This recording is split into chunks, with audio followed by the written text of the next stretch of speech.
Selamat siang sedulur peternak, bersama saya Ica dalam beberapa saat ke depan untuk menyaksikan program acara talk show Ternak Kita, tips seputar ternak Bukila Jatayu. Program talk show kali ini dengan tema tips-tips cara menghadapi musim hujan pada hewan ternak yang akan membahas tentang perawatan hewan ternak saat memasuki musim penghujan. Nah, kali ini kita sudah kedatangan dua narasumber kita. Yang pertama ada Bapak Estu selaku nutrisi pakan ternak, dan yang kedua ada Bapak Lukman selaku dokter hewan. Nah, sebelum kita memasuki pertanyaan mengenai tips-tips menghadapi musim hujan untuk hewan peternak, kali ini kita bisa menanyakan dulu nih, sebenarnya peternakan sendiri itu apa sih? Silakan, Bapak.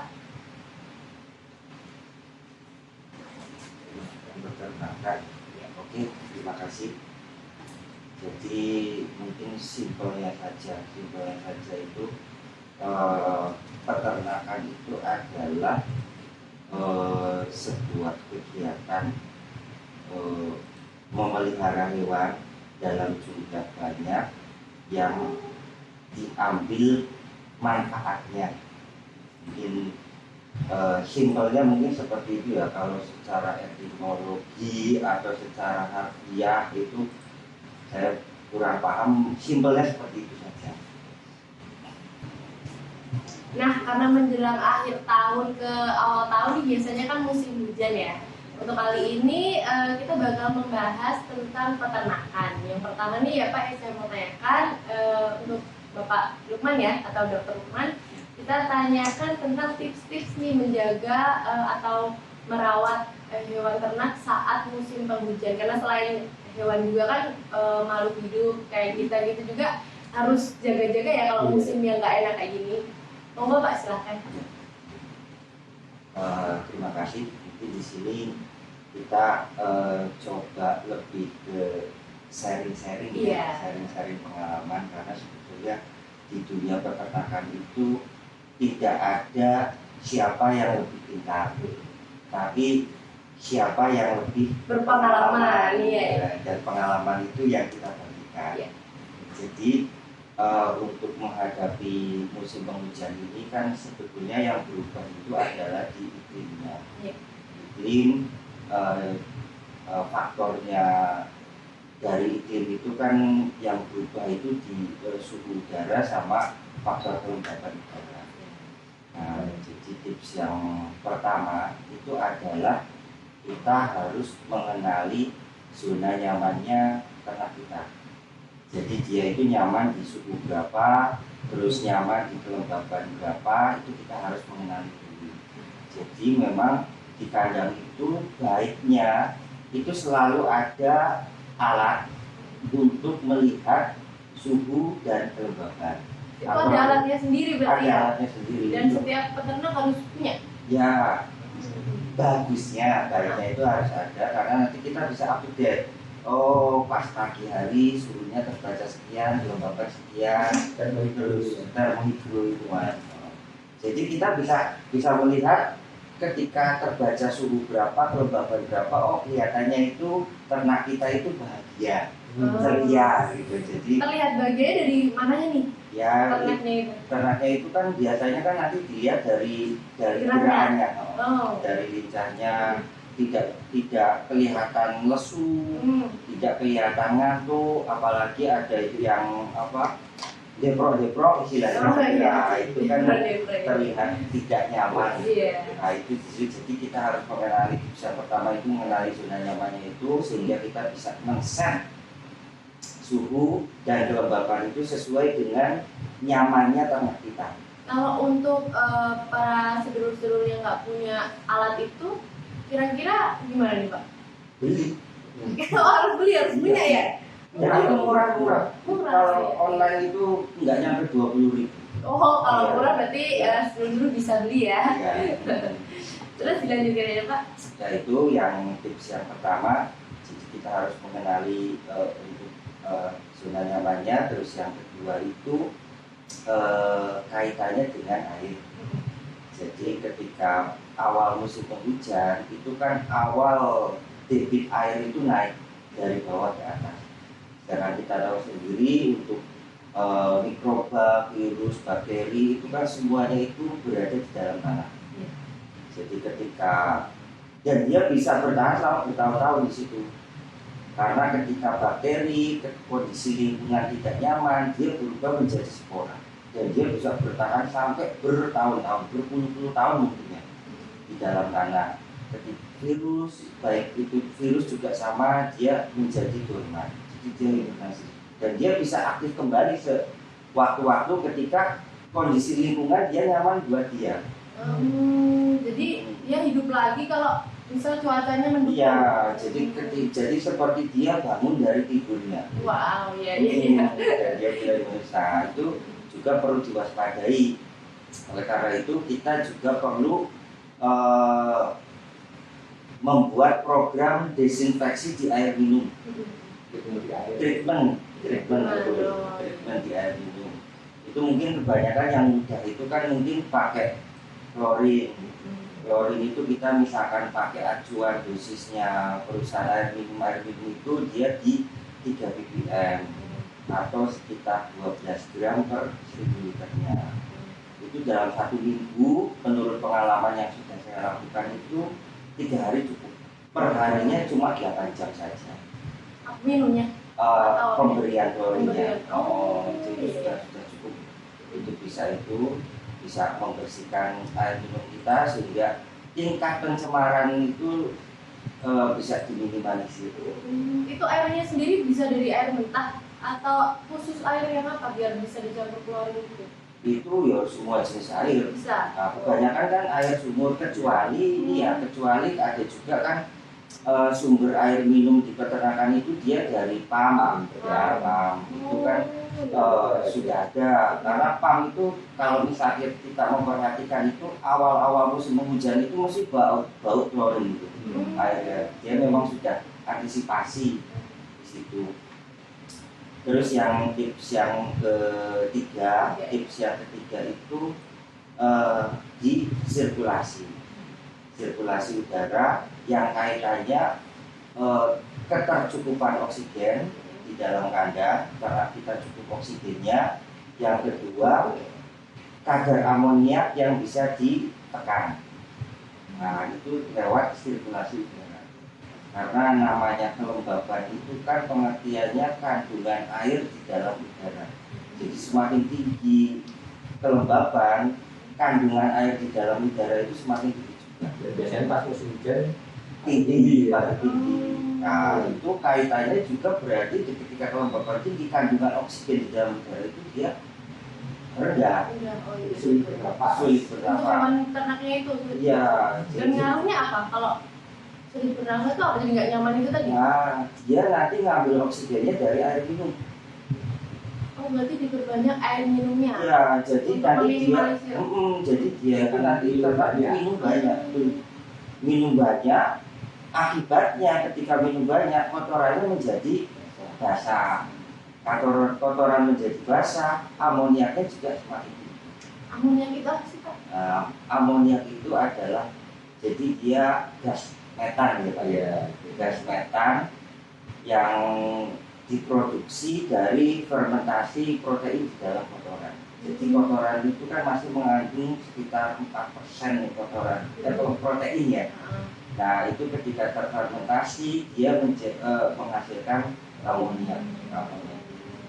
Nah, jadi itu oleh karena itu perlu juga kita kontrol sirkulasi di dalam kandang. Yang kaitannya itu nanti ketersediaan oksigennya cukup, terus amoniak itu juga tidak bertahan lama di kandang kita. Mungkin itu ya singkat tips-tips. Iya. Itu atau mungkin dari Pak Hestu. Iya, ada tambahan mungkin, Pak. Ya sebenarnya intinya kan dia disampaikan Pak Lukman ya. Iya. Jadi cuman kalau tadi misalnya memang peternak nanti tidak punya alat tadi, Iya. cukup simpel ya menurut saya ya. Jadi ketika kita bisa bertahan di dalam kandang dengan nyaman lama, Kita itu peternaknya. Iya. Oh, iya. itu berarti di sini sudah cukup nyaman. Jadi tidak mungkin baunya ya dari sisi bau. Udah di bawah juga bisa di. Amoniak tadi kan menghasilkan bau ya. Dia menyengat sekali bau. Itu untuk orang dan hewan itu tidak nyaman berarti. Betul. Jadi ketika peternaknya pas ngasih makan itu kok di dalam dia bisa bertahan nyaman. Bisa dusel gitu ya. Mungkin bisa duduk di situ lama, gitu kan? Itu berarti sudah nyaman. Tanpa alat bisa peternaknya tuh nongkrong ya. Jadi amoniak tadi yang kita nyambung ke situ itu akan membuat kalau kita masuk itu mungkin ada apa ya pergi bau yang menyengat, kan? Kemudian mata juga cenderung perih. Mata kita. Iya. Oh.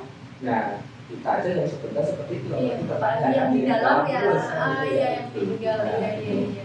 Ciri menurut saya ciri yang paling simpel Paling gitu ya. simpel ya. paling simpel. Tanpa alat gitu Tanpa ya. alat. Ketika di dalam ya ibarat kita di dalam ruangan cuma kalau kita sendiri merasa nyaman ya saya kira kenaknya sudah nyaman ya kan? Ya masuk sih ya. Iya benar-benar Iya. itu dari secara pengalaman ya berarti ya. Iya. Pengalaman ya bukan cuma dari teori aja ya. Itu Jadi pengalaman pengamatan di kandang, Iya. jadi memang feelingnya harus tajam. Feeling wah iya. Main feeling apa tadi ya Pak? Main feeling. Main perasaan. Iya. Baiklah, terus yang selanjutnya ini kan selain apa ya kenyamanan hewannya itu juga dari makanannya sendiri tuh Pak. Apakah kalau di musim hujan tuh makanannya mereka lebih banyak makan atau makannya harus dicairin atau gimana biar mereka tuh kena hawanya kan beda. Nah, itu gimana? masalah pakan ya. Iya. Jadi sebenarnya tadi ketika ya mungkin ya tadi tips yang disampaikan Pak Firman itu sudah mobil sudah nyaman dan sebagainya. Saya kira intiknya nggak ada masalah. Intik itu apa sih Pak? Intik itu dia makan dalam Per hari? waktu tertentu. Jadi misalnya kita bilang intik sehari ya berarti sehari. Oh, Jadi dia konsumsi pakannya itu dalam sehari berapa? Oh, iya. Kalau di puyuh biasanya kan teknik itu selalu tersedia. Jadi selalu tersedia. Nah, jadi yang penting sebenarnya kita harus mengamati makannya apakah habisnya seperti biasanya. Jadi misalnya biasanya kok kalau tadi itu kan harus tersedia dan ketika kita pagi mau ngasih makan itu masih ada sisa. Kan gitu. Itu kalau normal. Nah, tapi kalau nanti sisanya banyak, berarti dia makannya sedikit. Nah, bisa jadi ada kondisi yang tidak nyaman di dalam. Iya. Nah, ketika pakannya sedikit, nah biasanya produksinya. Perkembangan juga. Ya, perkembangan kalau misalnya dia fase pertumbuhan ya, tapi kalau fase ini bertelur, ya dia kan mungkin telur yang mengecil atau telurnya sedikit, karena memang makannya sedikit. Nah, ini hubungannya kadar tadi bisa jadi dari minumnya yang itu terlalu banyak. Iya. Oh, untuk karena udara itu tadi ya. Karena udaranya sedikit dia perlu minum banyak, kadar karena kapasitas ya, kapasitas. Jadi ternak itu kan dia tidak punya apa ya, dia punya naluri lah, naluri untuk ketika pembolotnya itu merupakan lambung pertama ya, lambung awal tamunan pertama itu kalau dia penuh sudah dia akan berhenti makan seakan-akan kenyang. Jadi kalau tapi belum kenyang. Iya, kan kan minumnya banyak. Jadi kalau kayak digelonggong ya, iya. Kalau kita kembung itu kan terus kita mau makan juga males, udah penuh, iya. Efeknya tadi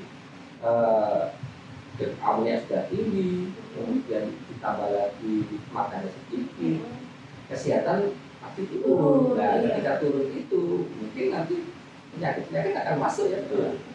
Nah, yang mengikuti itu akan banyak belakangnya. Jadi ngaruhnya banyak ya. ya. Kalau ini tidak segera tercek, nanti muncul mungkin bisa jadi ada virus masuk, ya. Bakteri mungkin kalau yang hubungannya dengan amoniak, yang saya tahu ada polisa. Apa itu Pak? Polisa itu apa ya? Infeksi bakteri di mata.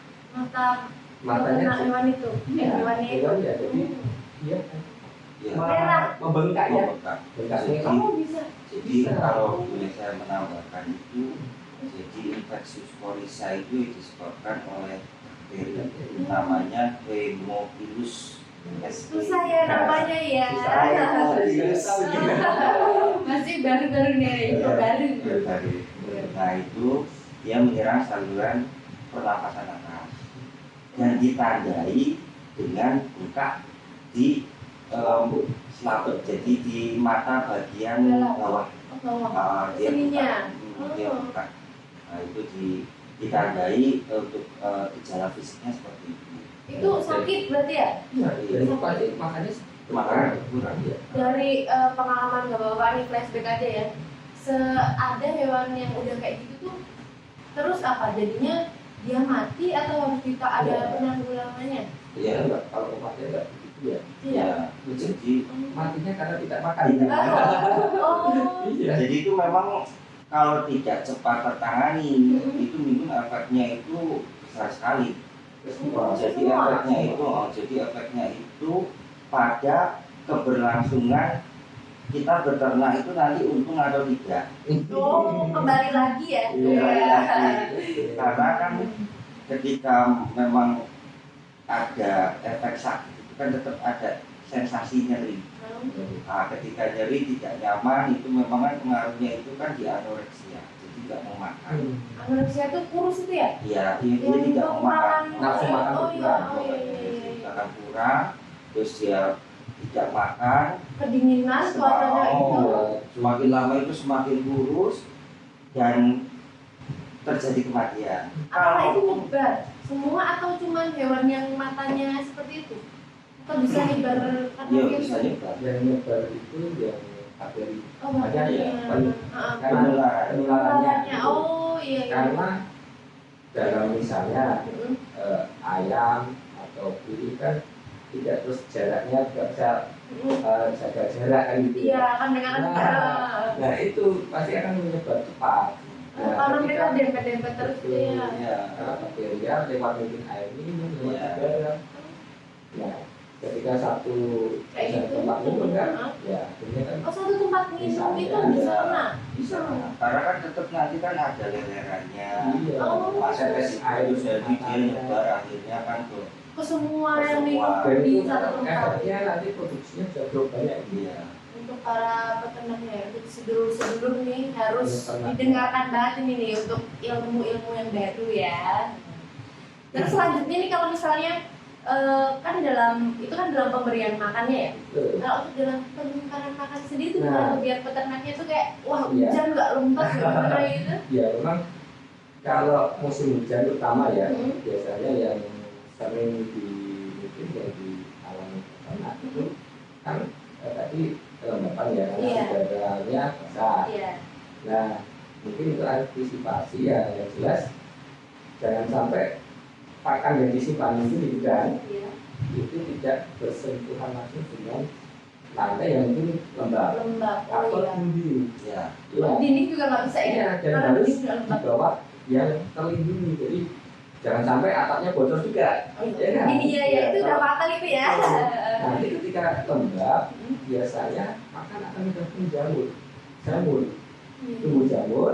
Nah ketika tumbuh jamur itu ya jamurnya ketika dikonsumsi ke ternaknya ya mungkin akan Sakit itu virus ada ya, virus bukan baru virus, lagi. tapi akan keracunan jamur kan gitu Oh, ya. masuknya ke pencernaannya berarti Iya. ya. Ada infeksi lah. Infeksi ya. Mungkin kalau jamur sudah berkembang kan ada toksinnya ya. Ya. Iya. Racun jamur Iya, namanya iya. kan untuk toksin. Iya. Nah ini juga akan imunosupresi. Apa itu, Pak? Imunosupresi ya. Menurunkan Menurunkan daya kekebalan tubuh. Oh. Jadi Heeh. efeknya nanti juga panjang. Panjang. Ketika daya tahan tubuh turun, ya kan? Heeh. Nah maka penyakit yang lain sudah bisa masuk. Terus Tapi yang virus, virus bakteri, semua terus ya jadi ketika merugikan ya. Iya. Jadi tidak mendapatkan untung yang banyak Oh, karena iya. itu ya. itu harus memang dijaga itu terutama kan kita harus cek memang intinya pakannya harus ada kondisi kering ya kan?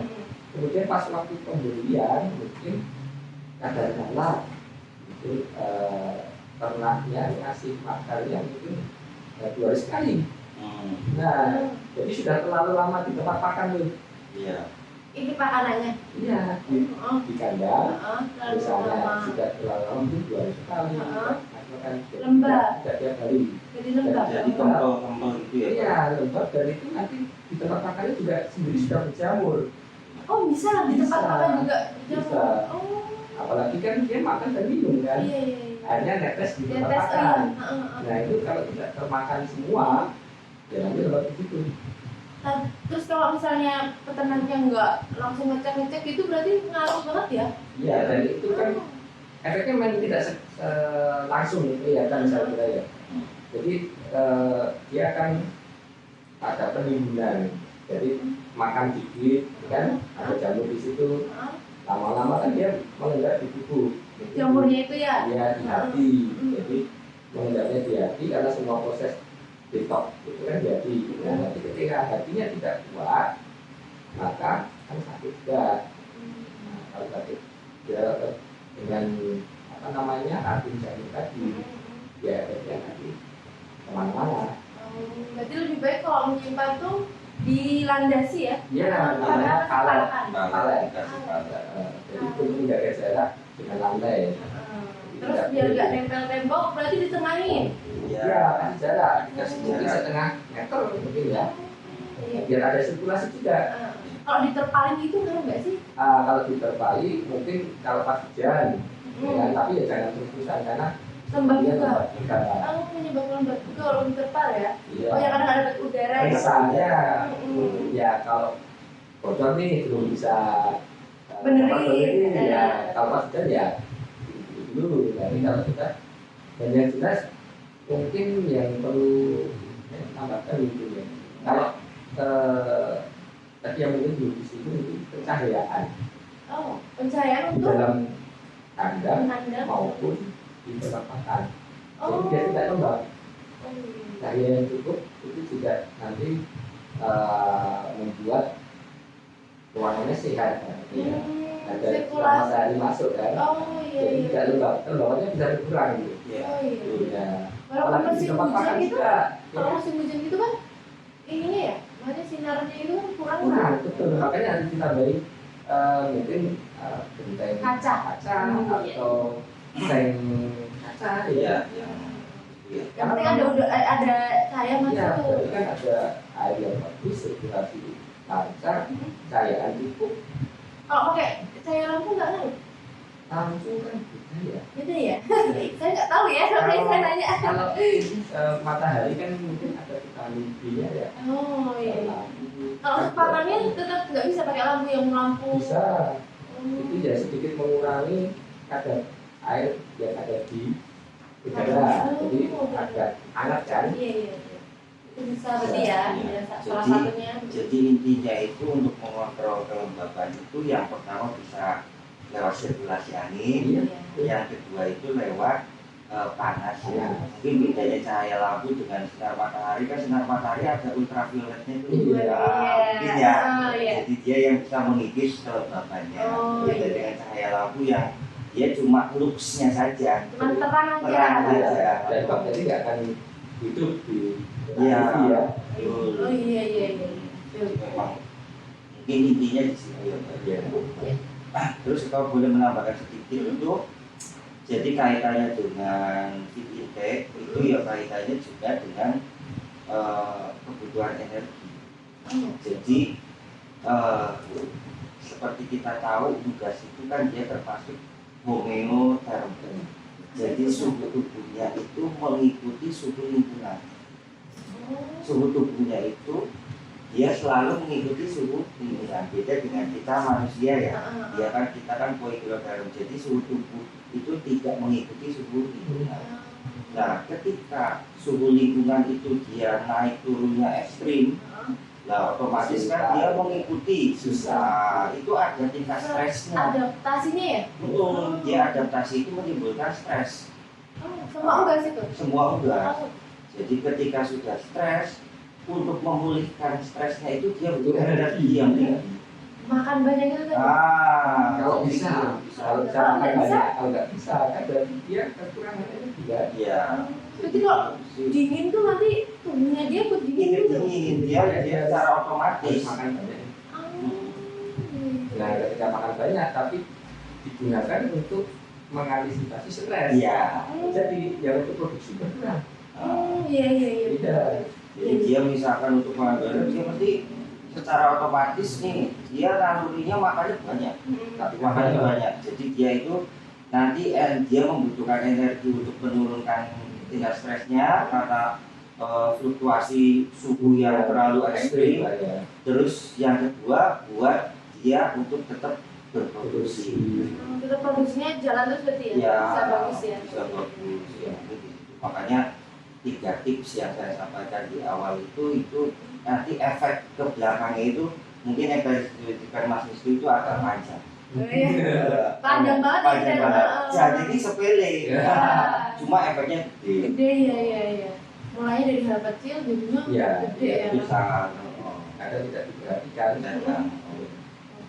Dari pengalamannya itu tadi cerita banyak dari informasi yang didapat ini, kalau misalnya dari flashback lagi untuk hewan-hewan yang udah mati itu jadi gimana? Kalau misalnya udah terlanjur mati gitu loh, untuk karena virus lah, karena kurang makan atau dan lain-lainnya itu, misal dia masih separuh nih, nah yang separuhnya harus gimana ini? Untuk gimana ya? Menanggulanginya itu gimana? Biar nggak semuanya kena. Ya itu. Jadi kalau misalkan memang sudah terlanjur, itu kita bisa menyelamatkan yang masih sehat. Ya syaratnya satu, kita harus tahu sumber utamanya. Sumber utamanya terjadi seperti itu. Misalkan sudah terlanjur ada infeksi, ya kita harus terapi infeksinya itu. Bisa diterapi? Diterapi, misalkan ketika ada infeksi bakteri, ya kita berikan antibiotik selama 5 hari. Lewat makan atau minum? Lewat minum. Jadi lewat minum kita terapi antibiotik. Terus selain itu juga kita suportif dengan vitamin, bisa vitamin elektrolit untuk mencegah dehidrasinya ya. Terus juga vitamin ATP untuk nanti energinya itu nanti bisa dilakukan. Tapi biasanya ya kembali lagi ke peternaknya. Kita hitung-hitungan nih. Oh ya, kembali lagi. Kira-kira kalau dilanjut itu semakin merugi, semakin impas atau bisa untung walaupun sedikit. Dari situ, dari analisa seperti itu, biasanya nanti Akhir atau tidak ya? Mau dilanjut, Ya. diobati, Atau di akhir sekali ya? Gitu. Tapi memang kalau bisa udah yang kena sebagian itu harus dipisah kandang nggak? Atau memang boleh ke kandang? sebetulnya itu yang bagusnya seperti itu. Cuma pada prakteknya susah. Iya, tapi terkadang awang-awang Kalau dulu dia ya. kandang lebih dari satu mungkin bisa. Emang nggak bisa dibatasi gitu? Bisa, namanya udaranya kan jadi satu. Sumber airnya juga bisa. Itu satu, kecuali beda ruangan. Oh iya betul. Jadi memang ya kadang teori dengan praktek itu ada beda. Sangat beda sebenarnya. Sangat beda. Beda. Tergantung kita ngitungnya gimana. Iya. Hitung lagi, hitung lagi. Ya, yang jelas itu yang perlu diwaspadai itu yang perlu kita lakukan itu adalah mencegah lebih baik daripada mengobati. Ya, sangat sudah sering didengar oleh sedulur ya. Nah, sebelum peternak, karena acaranya atau dari narasumber kita ini sudah banyak sekali informasi yang kita dapatkan. Untuk akhir-akhir ini kita bakal ngasih giveaway nih buat sedulur-sedulur semua ya. Nah, buat untuk yang kalian bisa lihat nih, kita bertiga di sini sudah ada mug nih. Jadi kita bakal, mas banget. Kita juga bakal bagiin mug. Kalian juga bisa lihat di sini ada kaos, ada topi, dan yang paling spesial kita punya pulsa 500.000 untuk 5 orang pemenang. Caranya gimana? Caranya gimana Pak? Tahu nggak Pak? Aku kasih tahu ya. Nah, jadi untuk kalian-kalian yang udah nonton ini semua, jangan lupa komen atau kasih judul tema selanjutnya kita bakal bahas apa nanti. Kita bakal pilih untuk pemenangnya dan kalian berhak untuk dapat pulsa 500.000 untuk 5 orang pemenang, atau nanti kita bagi-bagi inilah ya. Nah, sekian dulu talk show ternak kita pada episode kali ini. Kita bakal tayangin talk show yang lain dengan tema-tema yang lain. Kalian jangan lupa untuk komen tema selanjutnya ya. Sekian dari kita bertiga ya. Kita undur diri. Selamat siang.